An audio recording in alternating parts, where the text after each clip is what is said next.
In this episode, I'm going to share with you why the subconscious mind can easily override all of your best conscious intentions and keep you into paths that are already familiar to you, however damaging those may be. Regarding conscious motivation, I'm going to show you how you might consciously try to push yourself to do something, only to encounter resistance in thousands of forms, like, for example, lacking energy or interest. I'm also going to share 3 ways to get past it and keep the promises you make to yourself.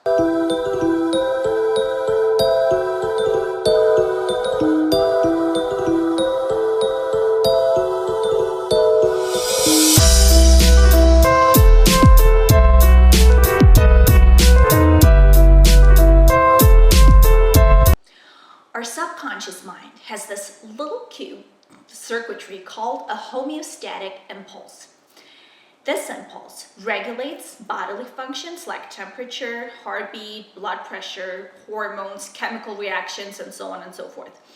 But this mechanism, the homeostatic impulse, it doesn't only regulate the physical, it also regulates the mental processes. So what the homeostatic impulse is really good at is constantly running everything through its filters and allowing only that information to filter through that will affirm your pre-existing beliefs and habits. In psychology, it's called the confirmation bias. So basically, once your conscious mind decides to do something new, your subconscious mind is going to give you repeated thoughts and impulses that mimic what you've done in the past. So there's going to be this pulling back and forth.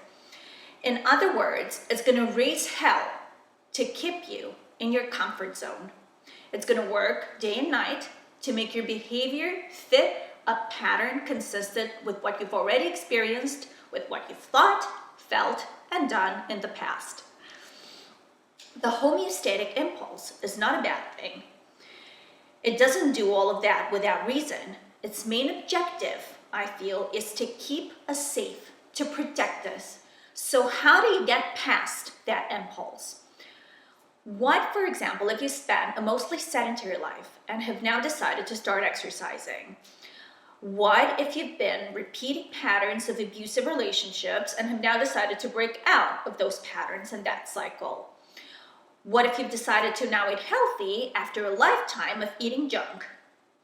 What you need to remember is that for you to grow out of your comfort zone, you have to be willing to feel awkward and uncomfortable at first. Even if it means you doing it poorly for the first bit. It's only going to be until you develop a new comfort zone, right? So raise the level from here to here and make this your basis, your comfort zone. And this is going to be a higher level of competence, basically.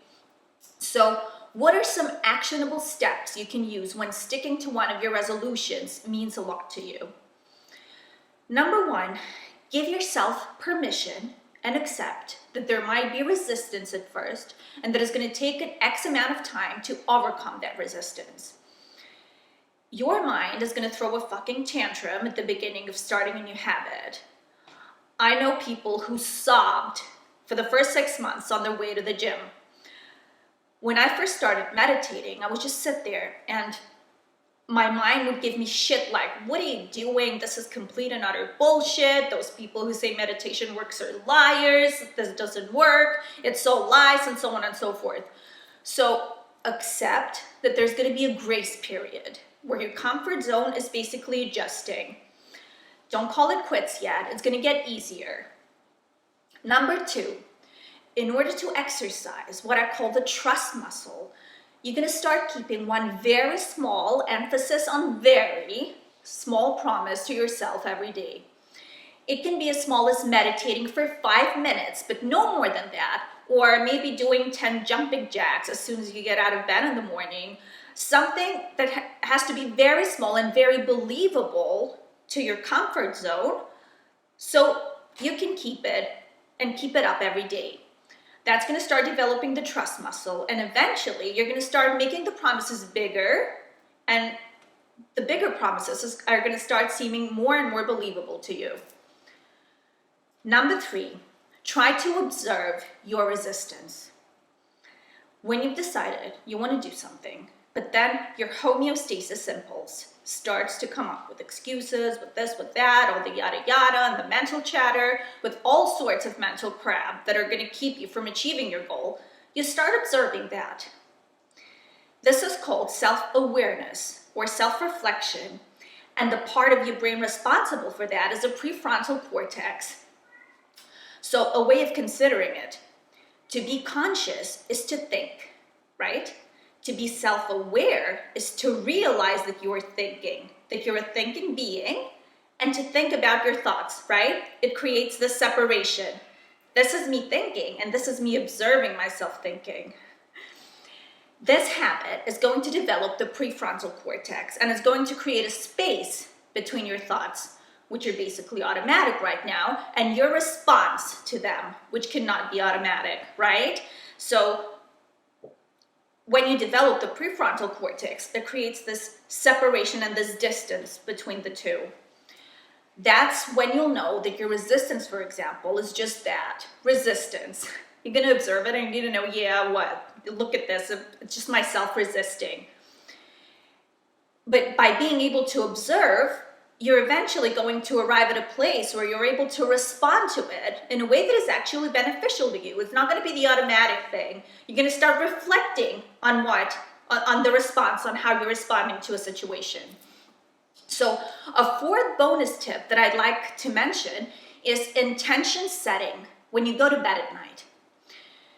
Before drifting off to sleep, when your brain is going from a state of beta, which is the highly active level of mind, and it's very analytic, you're going into theta, which is a relaxed, highly suggestive state of mind, and it basically creates a more openness between your conscious mind and your subconscious mind, right? The subconscious is wide open in theta. So you set the intention right then of what it is you'd like to keep doing, whether it's a habit or a goal or whatever. Casually set that intention, and this is going to help immensely with sticking to what you're wanting to do or overcome or achieve. During the dream state, what's going to happen then is that your subconscious mind is going to take over it and possibly resolve it for you, or start getting used to it or warming up to it. Your subconscious mind will either grow flowers or weeds in the neural pathways of your brain. This largely depends on how much control you exercise over it. I'm sending you love. May you be happy, peaceful, liberated.